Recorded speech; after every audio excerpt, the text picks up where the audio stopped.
Hello and welcome back to our channel Investment Ventures.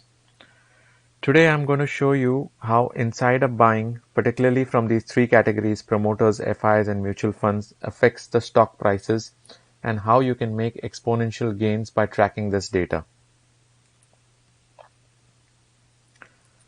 As a disclaimer, this video is made for educational purpose only and no stocks mentioned should be bought or sold without the advice of your financial advisor. Do join us on Telegram where we post live updates and notifications, and join our Facebook page and subscribe to our YouTube channel, as that's where we will post our videos first, always going forward. So from this three category of investors, but before I go there, let me clarify that I had downloaded a lot of data from the exchange websites as well as from other trading websites to compile a list of about a universe of 203 stocks where there is either promoter buying going on or mutual fund buying or FII buying.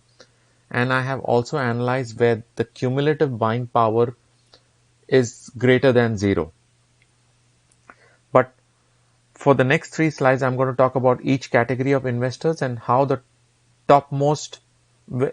So the four stocks that are listed down here are the four stocks where promoters have been increasing their shareholding the most in percentage terms. So if you see, I have Indus Towers here, Vedanta, Tata Chemicals and Kalpataru Power. Now in Indus Towers, the promoters have increased stake by 16%. The stock has jumped by 23%. In Vedanta, it is 5%, stock has gone up 41%.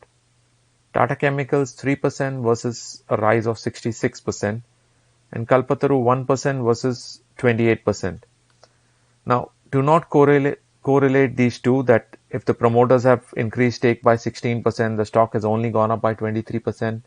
No. The reason being because if promoters have increased stake, someone else has sold also. It could be the FIs, it could be the mutual funds. Nevertheless, the cumulative buying power is positive.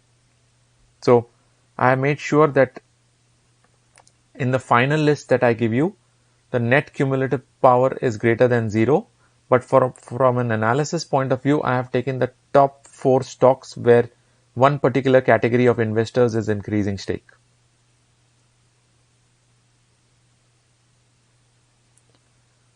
So the next slide is talking about where FIs have been increasing stake. Not necessarily the cumulative buying power is greater than zero, but the FIs have been positive. So in this case, it's Affle India, Trent, IPCA Laboratories and Route Mobile. Now, IPCA has been an exception where even though FIs have increased stake and the net cumulative buying power is greater than zero, but the stock has not performed.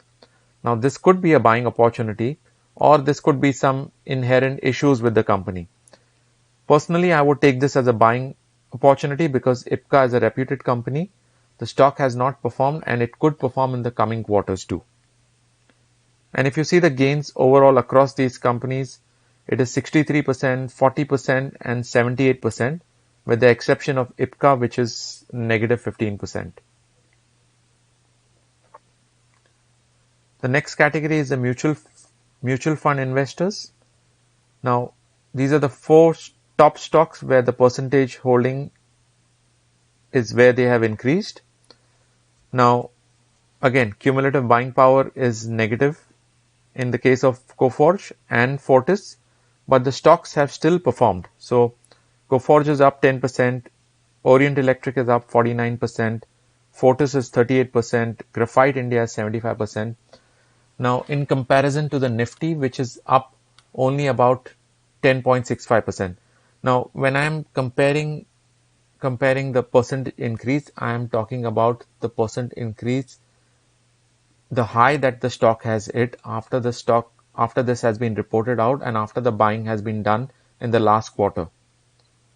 Not necessarily the current price versus the closing price on December 31st. That could be different. But after this was reported out, what is the high that the stock has made and what is the high that the Nifty has made? So the Nifty has gone up 10.65% in terms of its high, and the stocks have gone up, let's say 49% and 75%. So this slide is talking about the cumulative buying power. Now if I look at all these stocks, with an exception of Coforge and Fortis, where there was negative buying power, all the others had a cumulative positive buying power. And you can see how the stocks have performed, with an exception of IPCA. All the other stocks have gone up between 10 to 78%, which is comparatively very high to the Nifty's rise.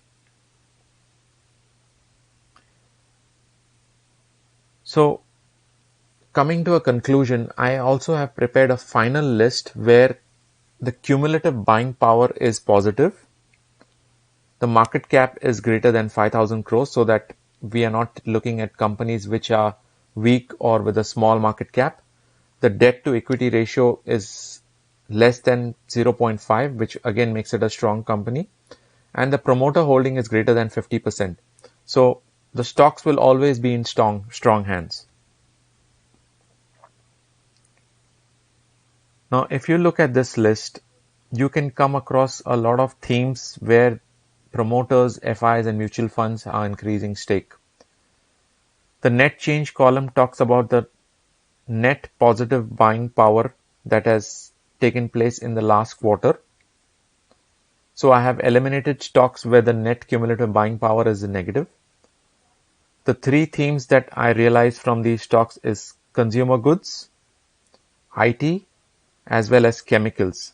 And if you look at the top names, you can see Polycab, First Source Solutions, Emphasis, Maruti Suzuki, L&T Technology Services, ICICI Lombard, Asian Paints, Godrej Consumer, HCL Technologies, Dabur India, Larsen & Toubro Infotech, Thermax, Nestle India, Pidilite Industries, BASF, Heidelberg Cement, Titan, Marico, Affle India, VIP, Biocon.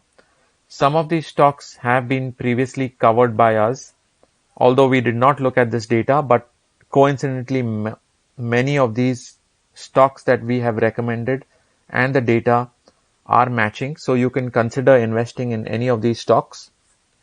Do your due diligence, and also look at, and one thing definitely needs to be looked at is, if the promoter stake is high, the debt is low, and there's cumulative buying power coming in, your stock will perform over the next few quarters. Not necessarily the rise has happened. It will continue to play out, so use dips to invest in these stocks. Alright, in future what we will do is to stay ahead of the curve. Once this data is reported, it is usually reported out within 15 days of the quarter end. So we will look at this data. We will publish it early so that you can invest in these stocks and make benefit of this data. That's all we had for today. Do join us on Telegram, Facebook, as well as subscribe to our YouTube channel. Thank you.